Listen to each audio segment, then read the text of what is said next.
Hello viewers, అందరికీ నమస్కారం. Welcome to my channel. ఈరోజు మీరు చూడబోయే రెసిపీ రాజ్మా కర్రీ. ఇది నార్త్ ఇండియాలో చాలా చేసుకుంటుంటారు. రైస్లోకి, చపాతీల్లోకి చాలా బాగుంటుంది. హై ప్రోటీన్ ఫుడ్, అలాగే ఎన్నో హెల్త్ బెనిఫిట్స్ ఉన్నాయి దీనివల్ల. ఇది ఏ విధంగా చేయాలో ఈజీ మెథడ్లో చేసి చూపిస్తాను. దీనికంటే ముందుగా మీకు కనుక రెసిపీ నచ్చినట్లయితే సబ్స్క్రైబ్ చేసుకొని వీడియో ఫుల్గా చూడండి, స్కిప్ చేయకుండా. అలాగే మీ ఫ్రెండ్స్కి, రిలేటివ్స్కి షేర్ చేయండి. వీడియోలోకి వెళ్దాము. ఈ కప్పుతో 1 కప్పు రాజ్మా గింజల్ని తీసుకున్నాను. వీటిని 8 గంటల ముందు నానబెట్టుకున్నాను. ఈ విధంగా అయ్యాయి. ఇప్పుడు వీటిని నీళ్లు వడగట్టేసి ఒక కుక్కర్లోకి తీసుకోవాలి. ఈ వాటర్ని వేస్ట్ చేయకుండా చెట్లకి వేసుకోవచ్చు. అలాగే ఈ రాజ్మాని మొత్తం మునిగేంత వరకు వాటర్ వేసుకోవాలి. ఈ విధంగా అన్నీ మునిగేలాగా వాటర్ వేసుకొని కొద్దిగా సాల్ట్ వేసుకొని విజిల్ పెట్టుకోవాలి.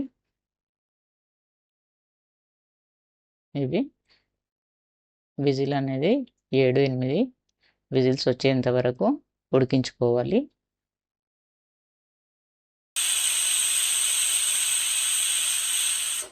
ఈ విధంగా విజిల్ వచ్చిన తర్వాత, ఆవిరంతా పోయిన తర్వాత మూత తీసి చూస్తే వాటర్ కూడా కొద్దిగా ఉంది. ఈ వాటర్తో సహా మనము కర్రీలోకి వాడుకోవచ్చు.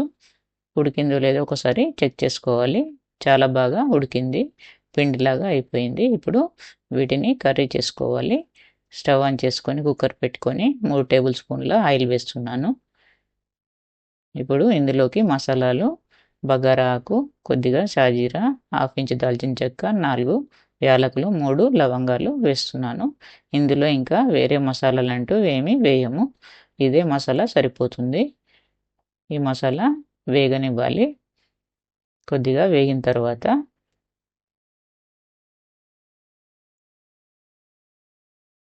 ఇప్పుడు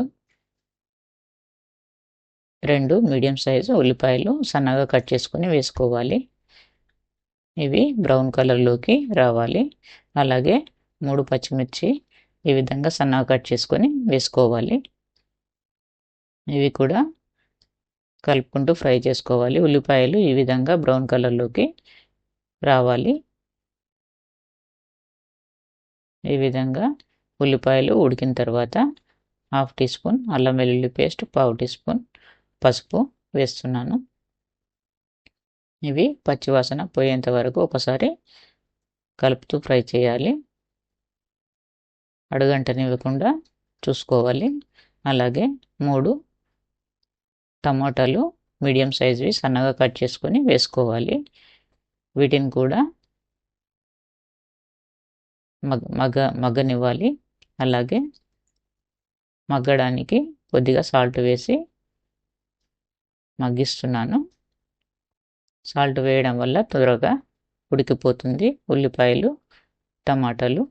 అలాగే 1.5 టీ స్పూన్ కారం వేస్తున్నాను. ఇది కొత్త కారం, చాలా స్పైసీగా ఉంది. ఇందులో కొద్దిగా సాల్ట్ కూడా యాడ్ అయి ఉంటుంది. మీరైతే చూసుకొని వేసుకోండి. అలాగే 1/2 టీ స్పూన్ ధనియాల పౌడర్, 1/2 టీ స్పూన్ జీలకర్ర పౌడర్ వేస్తున్నాను. ఈ స్పైసెస్ అన్నీ బాగా టమాటాకి, ఉల్లిపాయలకి పట్టాలి. ఫ్లేమ్ని సిమ్లో పెట్టుకొని కలుపుతూ ఈ విధంగా ఫ్రై చేసుకోవాలి. వీడియో చూస్తున్నారు కానీ సబ్స్క్రైబ్ చేసుకొని వీడియో చూడండి. అలాగే స్కిప్ చేయకుండా వీడియో చూస్తేనే అర్థమవుతుంది మీకు. నచ్చితే ఒక లైక్ ద్వారా ఎంకరేజ్ చేయండి. ఇప్పుడు ఈ రాజ్మాల్ని ఇందులో వేసేసుకోవాలి. వేసి ఈ పోపు బాగా పట్టే విధంగా కలుపుకోవాలి. వాటర్తో సహా వేసుకోవాలి. ఇందులో హై ప్రోటీన్ ఉంటుంది. హెల్త్కు చాలా బెనిఫిట్స్ ఉంటాయి దీనివల్ల. ఇప్పుడు మామూలుగా మూత పెట్టుకొని ఒక 5-7 నిమిషాలు ఉడికిన తర్వాత చిన్న 1/2 కప్పు పెరుగు వేశాను థిక్నెస్ కోసం. దీని ప్లేస్లో మీరు రాజ్మాల్ని కూడా కొన్ని కప్పెడు తీసుకొని మ్యాష్ చేసుకొని వేసుకోవచ్చు థిక్నెస్ కోసం. నేనైతే ఇక్కడ పెరుగు తీసుకున్నాను. పెరుగు వేయడం వల్ల టేస్ట్ అనేది బాగా ఉంటుంది. ఒకసారి సాల్ట్ చెక్ చేసుకొని సాల్ట్ వేస్తున్నాను.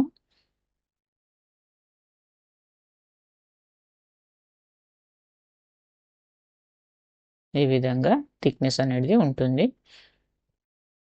ఇప్పుడు ఇంకొక 2-3 నిమిషాలు ఉడికిన తర్వాత కొత్తిమీర ఆకుల్ని వేసుకోవాలి. వేసుకొని ఒకసారి అంతా కలిపి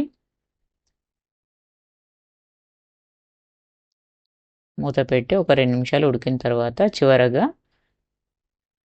2 రెమ్మల కరివేపాకు వేసుకొని స్టవ్ ఆఫ్ చేసుకుంటే సరిపోతుంది. రాజ్మా కర్రీ రెడీ అయిపోయింది. ఆయిల్ అనేది ఈ విధంగా సపరేట్ అయ్యింది. ఇప్పుడు స్టవ్ ఆఫ్ చేసుకొని డిష్ అవుట్ చేసుకుంటే సరిపోతుంది. ఇది చపాతీతో బాగుంటుంది. నేను ఇంతకుముందు చపాతీలు పొరలు పొరలుగా రావడానికి ఏ విధంగా చేస్తారో వీడియో చేసి ఛానల్లో పెట్టాను. అది ఒకసారి చెక్ చేయండి, లింక్ ఇస్తాను. ఈ విధంగా పొరలు పొరలుగా వస్తుంది. ఒకసారి మీరు కూడా ట్రై చేయండి, లింక్ ఇస్తాను. ఇప్పుడు ఇది చపాతీతో సర్వ్ చేసుకుంటే బాగుంటుంది. చపాతీ చూడండి మీరే పొరలు పొరలుగా ఏ విధంగా వచ్చిందో. డిన్నర్ రెసిపీలోకి అయితే చాలా బాగుంటుంది రాజ్మా చపాతీ. ఈ విధంగా మీరు కూడా నచ్చితే ట్రై చేయండి. మీకు ఎలా వచ్చిందో ఫీడ్బ్యాక్ కామెంట్స్ ద్వారా తెలియచేయండి. Thank you for watching. Please do subscribe.